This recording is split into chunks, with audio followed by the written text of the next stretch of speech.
Division එකේ ඒකේ ගොඩක් ස්පෙෂල් දේවල් ගොඩක් දේවල් වෙනවද? මෙහෙම ඇහුවකට තරහ වෙන්නේ නැහැ නෑ. කුටි කාලේ තියෙන ඕන තරම්. අම්බාට කුටි කාලේ දෙනවා. ළඟදී මේ වෙනුම් ඇහුවේ නම් ඩේ ප්ලෑනින් බුක් එකේ වැඩ කරලා තියෙන පැය ගන්න මදි. පැය ගන්න මදි කියලා නේ. දැන් ඇකවුන්ටින් ක්ලාස් යනවා නේද? කාගේද යන්නේ? සඳරනද? ඇයි hina වෙලා කිව්වේ? සර් හොඳයිද ඇත්තටම? ඇත්තටම ගොඩක් හොඳයි. ඩේ ප්ලෑනින් බුක් එකකින් ඔයා මොනවද දැන් අචීව් කරගෙන තියෙන්නේ මේ වෙනකොට? ඇත්තටම ඒ ඩේ ප්ලෑනින් බුක් එක මුලින්ම පටන් ගත්ත කාලේ මම වැඩ කරේ පැය දෙකක් තුනක් වගේ. ඒ කාලේ ඉතින් එච්චර ගොඩක් ලකුණු තිබ්බා. ඒකේ හොඳට තිබ්බේ නැහැ. ඊට පස්සේ මේ සර් යුවා සාමාන්‍ය සතියකට සැරයක් චෙක් කරනවා. වැඩ කරලා තියෙන පැය ගාන එහෙම. ඉතින් ඊට පස්සේ ගුටිත් කනවා. ගුටි කාලේ තියෙන ඕන තරම්. අම්බාට කුටි කාලේ දෙනවා. හරි. දැන් බැලලා තියෙනවද සර්? ඕන තරම් බැනුවා. හරි. දැන් මේ ළඟදී මොකටද බැන්නේ?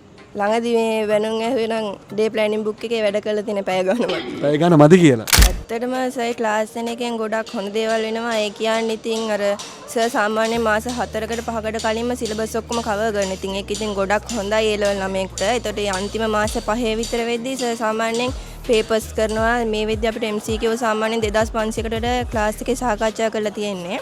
ඒතකොට ඉතින් ඒවා කරලා ඉතින් අපිට ටර්ම් ටෙස්ට් විභාගෙට එහෙම හොඳින් මොහොන දෙන්න පුළුවන් ලකුණුත් තියෙනවා. ඉතින් ප්‍රැක්ටිස් එක තියෙන නිසා හොඳට ලකුණු තියෙනවා. සර්ට කොච්චරක් ආදරේද? සර්ට ඉතින් ගොඩක් ආදරේ. ගොඩක් ආදරේ. සර්වත් ගොඩ දානවා, මාත් ගොඩ යනවා. ඉස්කෝලේ ගොඩ දානවා. එළගිරි. Best of luck. Thank you.